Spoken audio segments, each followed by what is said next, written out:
Well, I always say I'm a pathological optimist, so I've always felt that it was a big idea, an important idea. I remember seeing a list of the top 100 websites at the time, and there was a kind of a encyclopedia reference style site at about number 50. And I remember thinking, well, if we do a really great job, we might make it into the top 100 or top 50. But of course, today Wikipedia is the 5th most popular website, so it's exceeded even my pathologically optimistic expectations. Wikipedia today has been translated in over 250 languages. You've got over 20 billion views every month, over 500 million unique monthly visitors, most visited website in the world. You're up there with Google and Facebook. I mean, the statistics are staggering. Yet you went down this journey of making it a non-profit company. Why that decision? So the first thing I want to correct is you said translated into a certain number of languages, but of course it's independently written in all of those languages. So you shouldn't think of English as the real language and everything else as a translation.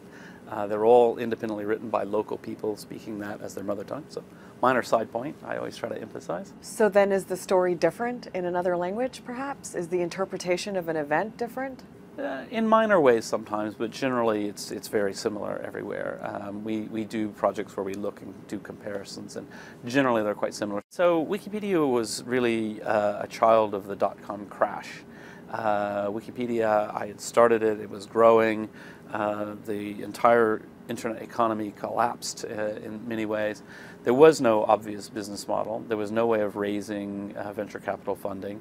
And so in order to proceed, it really forced us to innovate and to do social innovations. And so because of that, because everything needed to go into the community was doing all the work, the volunteers really, really wanted it to be in a nonprofit.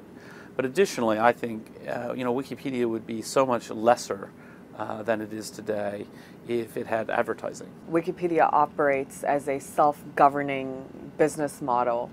You have a community of volunteers who work to edit and disseminate information on your website. How do you ensure that there's no bias in self-governance? We have to constantly think about it. We have to constantly think about how we might be biased and work to eliminate it as much as possible.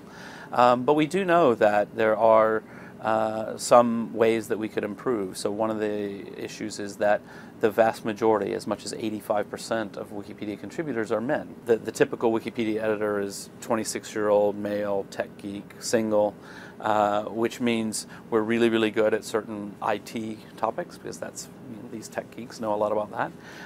And we're not as strong on, for example, as a parent, I can tell you, early childhood development. We don't have a lot because your 26-year-old male, single tech geek doesn't know much about children or care, So we want to diversify the community to make sure that we're covering comprehensively all areas of knowledge. How do you think information has shaped the way societies and economies and governments around the world operate?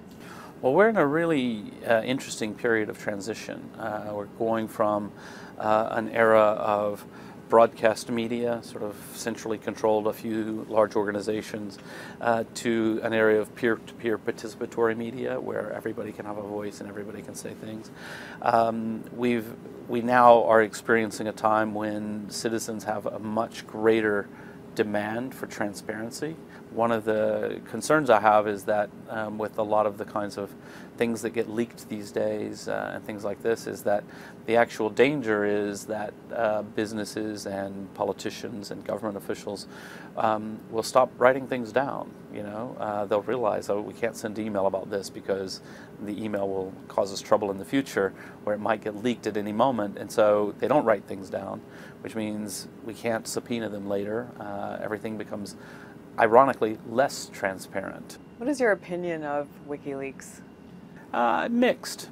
I think that it is really important in society that if people have evidence of wrongdoing, that they have appropriate ways of going public with that. And so in principle, I think that's a good thing. In practice, there's plenty to criticize about WikiLeaks. I think they've been sloppy with their security practices. If I had evidence of wrongdoing and some secret documents, I would send it to the New York Times first. I think they need to work really hard to become more trustworthy. When you look at tech and internet entrepreneurs, in fact, there's been many articles written about you saying that you are one of the most important internet entrepreneurs of our time.